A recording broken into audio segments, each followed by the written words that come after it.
Muhorane n'umukama iyo mwiraburane nawe inkuru nziza ya Yesu Kristo nk'uko twayandikiwe n'amata y'umweranda irahazwa mukama. Muri irya minsi Yesu aca mu mirima y'ingano ku munsi w'isabato. Abigishwa biwe bashonje bamyoza uduhundo tw'ingano bagira ko baraturya. Abafarisayo ngo babibone baramubwira bati abigishwa bawe bagira ikizira ku munsi w'isabato. N'ababwira ati ntimwasomye ico Dawudi yagize aho yasonza be nabo vyari kumwe ingene yinjiye mu ngoro y'Imana akarya imikate y'imperezwa carazira ko barya ntawe nta nabo vyari kumwe kiretse abasaserdoti gusa. Canke ntimwasomye mu gitabo c'amategeko ko abasaserdoti bakora ikizira ku isabato ariko ntibacumure. Nanje ndababwiye ko ngaha haruta igisengero.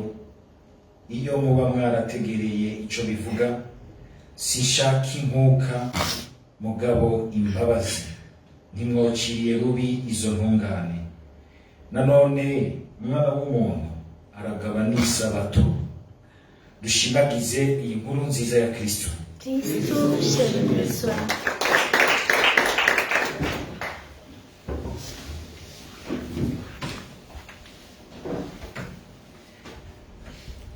Igisoma ca mbere tuzirikane ubuhanuzi bwiza bwa Isaya twashikirijwe muri ijambo ry'Imana ku bijanye n'ivyashikiye Ezekiasi.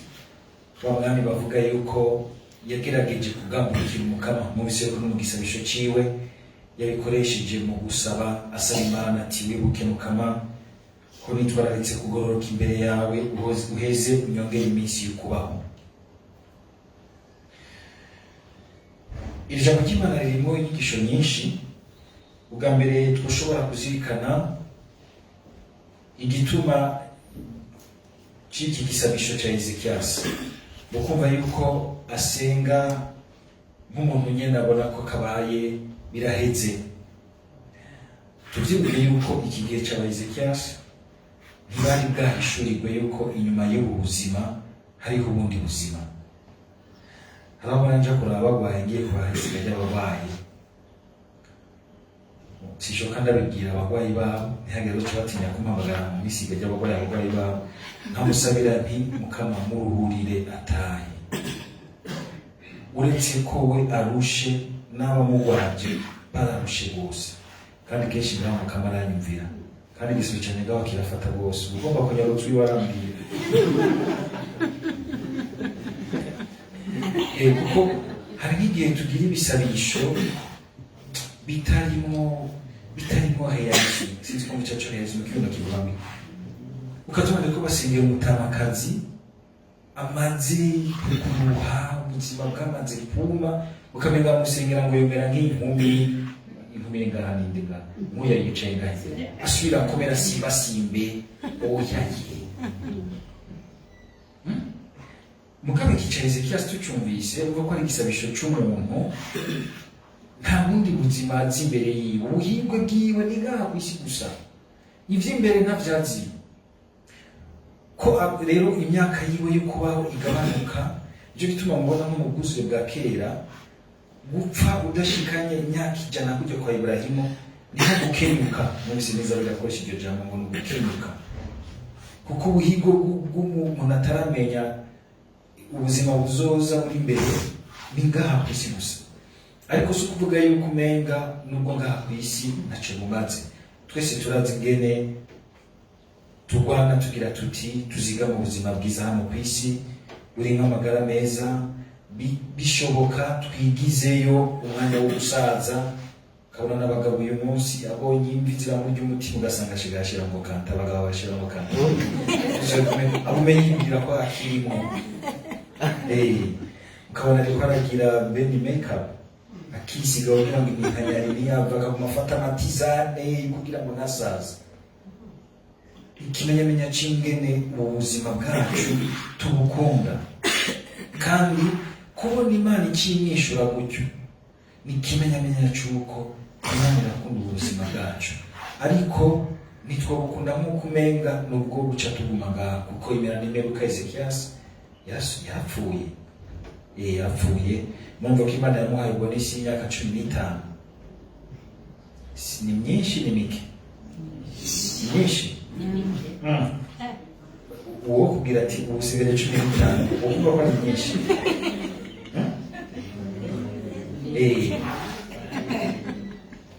aha nakaryo keza kugira ngo natwe imbere y'urupfu kandi twese tuzopfa nabe sivyo twese tuzopfa ntawe uzorusi utwo turirimbo niba kituririmba ngo abantu basubira gupfa tuvyemera cyangwa tutavyemera tuzohaca byiza wobaho nk'umuntu azi ko azohaca kugira ngo yitegurire sivyo none kuja ukibesha kandi yari biriko biraje nta muntu usubira inyuma sinzi umuntu nuko gusa bivugana umutima wo gushishwa pessimisme idasanzwe yabonye abantu bahimbaza ubunani ati ngaho murasanga ibyo muhimbaza nta umunsi uravuyemo muragwegereye gusumba uko mwari kure yaho kandi ugiye kuraba nibyo kandi duhimbaje ubunani kuvuga yuko hari umuvuyemo wegeye imbere urabona mugabo urupfu bwabwo Yesu yararutsinze atari urupfu cyane cyane rw'umubiri ariko na cyane cyane urupfu rwo gupfa utabonye ubuzima budahera utabonye Imana amasomo yawe utabonye Imana amasomo yawe kuko hari nabo usanga kumbura Imana ibahaye ukabongera iminsi y'ukubaho iyo minsi uhava bayitakariramo uhava bayizimiriramo muco bituma ngo umuntu ari mu purgatori ngo barababara cyane kuko batabasha kubona Imana kandi bayinyote bayifuza bose bikababaza nk'umucanwa uturi ariko mu musaza uti subira ku isi ubura ry'ubuzima gatonya hama hazogera igihe usubire gupfa kugira ataha fise promesse y'ibyo yuko nzotera amashikira subire ku isi nje kugira ubuzima notakarira yo nawe naca nakaragwa muri ndahiro iki gihe cya Ezekiyasi rero ubuzima bukurikira ubwo ngaha ku isi kandi bwiza bwuzuye akanyamuneza ko kubona amasomo y'andi Mana ntabwo ari buriho intungane yo ku isi icyo gihe yahazwa mu buhigwe no kubona yuko ipfuye hazi imyaka bagiye barabishurirwa buke buke na cyane cyane bavyumva neza igihe Yesu amaze gushika ku isi akabihishura icese ubwa kabiri ni ikintu gikomeye cy'ukungene dutahura Imana hari abantu batuvuga ngo Imana nihinduka ngo ufise umugambi uri tracé deja urinjiramo canke ntiwinjiramo mugabo unashaka kwibaza ikibazo Imana yaravuze iti raga ugira upfe mugabo Ezekiyasi akagira igisabisho ikamwongera 15 yari yihenze mu kumutwara bwa mbere ko yahinduye mbere tuvuze ko Imana idahinduka tuba tuvuze iki iyo tuvuze umugambi w'Imana tuba tuvuze iki tuvuze ko Imana idahinduka tukavuga umugambi w'Imana wamaze gutegurwa si ukuvuga yuko umenga umuntu nakamukaraho nta kundi byose ukurikira umenga nta mwidegemvye ufise oya sibyo cyane cyane cyambere iyo tuvuze yuko Imana idahinduka tuvuga yuko n'urukundo rudahinduka Imana ntahigira ngo irahindutse irabaye mwisha yabaye nkunzi kuri nakundira amaso yawe yamara urukundo rudahinduka ruduherekeza mu mahindaguye ubuzima bwacu ariko kandi Imana ibi yarabiretse irabigira kugira ngo itwumvishe n'ubundi ingene ikunda umukunzi wayo ku buryo n'ibyifuzo byiza biri mu mukunzi wayo ibishikirije umukama arabyakira kandi agaheza akabihezagirira umukunzi wayo Ezekiyasi kuko yari umukunzi w'Imana mu gusoma hano bigisabisho cy'umuntu w'intungane ni muri ibaruwa y'ubutumwa Yakobo igabane cya 5 bigisabisho cy'umuntu w'intungane gishobora ibintu byinshi ngo koko Eliya ngo yarasenze imvura iramara imyaka itagwa ku isi, hageze kandi arasubira gusenga imvura iraza ku isi. Ingene igisabisho ca Ezekiyasi gikora ku mutima w'Imana, Ezekiyasi Imana ikamwongera imyaka y'ubuzima. Aha rero kubera ko ndabivuga muce mugenda musengera abantu bose babaye batiye bw'ababongera muze mubona agiye mutima na ntiyanyumvise. Oya sivyo, Imana iraza imbere kutwumviririza ikiroranye. Nico gisabisho iyo y'abantu bampamagaye umuntu aremvye nama nibaza mbe igisabisho ngire aba bantu baza kucumva gute. Kabona yuko baguhamagaye mu kumenga bashaka gukora nka baba pasiteri b'abadadi, zuka garuka. Ejo bundi hari pasiteri akomeye yabuze umugore wiwe, yaramubise baravuga ngo yarasenze kugira ngo umugore we ntapfe, mugabo azabona aragiye. Muramuzi? Imisi yose igihe dusenga Imana irashima ko tuyibwira, kandi ko usenga uti umuntu wanje aracandyohera ndamugumana, si bibi. Mugabo ntuzuvuge igisabisho cugaye nk'uko umenga wugaranya Imana mu gisabisho cyawe. Senga ahubwo wewe utura iby'iwawe ariko ugume wugurukiye igikorwa cy'Imana, surprise y'Imana ishire mu biganza by'Imana. Niko kwemera kwiza, ego niko saba icyo ushaka cyiza imbere y'Imana. Imana ni cyane kuko nawe biranakurura kumva uti icyo nabwiye Imana irakizi. Muramubona abantu basigaye basenga gutya ati mugabo mukama ni wewe utumenyera icyiza kiboranye gisumbirije kuri twebwe. Dusozera igisabisho cyacu nubwo twakubwiye ibyacu twishira mu minwe yawe. Acha nibuka igisabisho cya Daniyeli igihe ngo umwami agira bate mu bwobo bw'intambwe,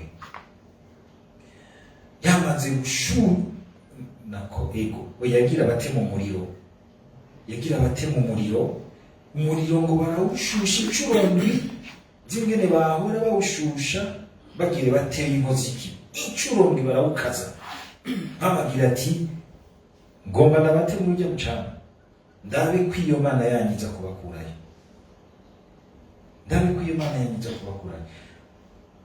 Daniyeli arabwira inyishu nziza ati mwami, ati Imana yacu ibishatse iradukura muri iyo mucana, ariko kandi naho itodukura ntidushobora kuvuga imbere y'ibigirwamana byawe, iguma ari Imana yacu. Bene ico gisabisho rero kirakora rwose ku mutima w'Imana. Imana ikibona iti muri wewe by'ukuri waranyihaye, waranyeguriye, hamwe tuvuga ngo ngenze uko ushaka. Iryo jambo murivuga mugize cyane rishika kure, nukuvuga uti ngenze twesarigiye tuza tugomba kwebera Imana tuwapati ngo ndaje wese ngo nditanze ngenze uko ushaka. Mugabo kwa elimination hariya ati kamari abagabo sinashaka hariya nashaka hariya. Epo utavuze uti ngenze uko ushaka,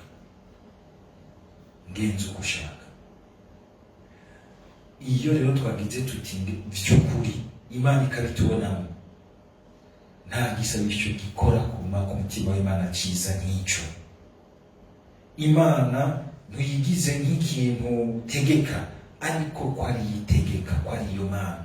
Aha tukabwira tuti ngo reka Imana ibe Imana, ngabe Imana mu migambi yanje ntimpare aho jewe ntapanze. Nakajyo kiza rero kugira ngo kandi murazi kuri wa Daniyeli, ngarutse kuri wa Daniyeli ingene Imana n'ubundi yaretse barabatumira, mugabo umwami aje kuraba bateye abantu batatu babonamo abantu bane,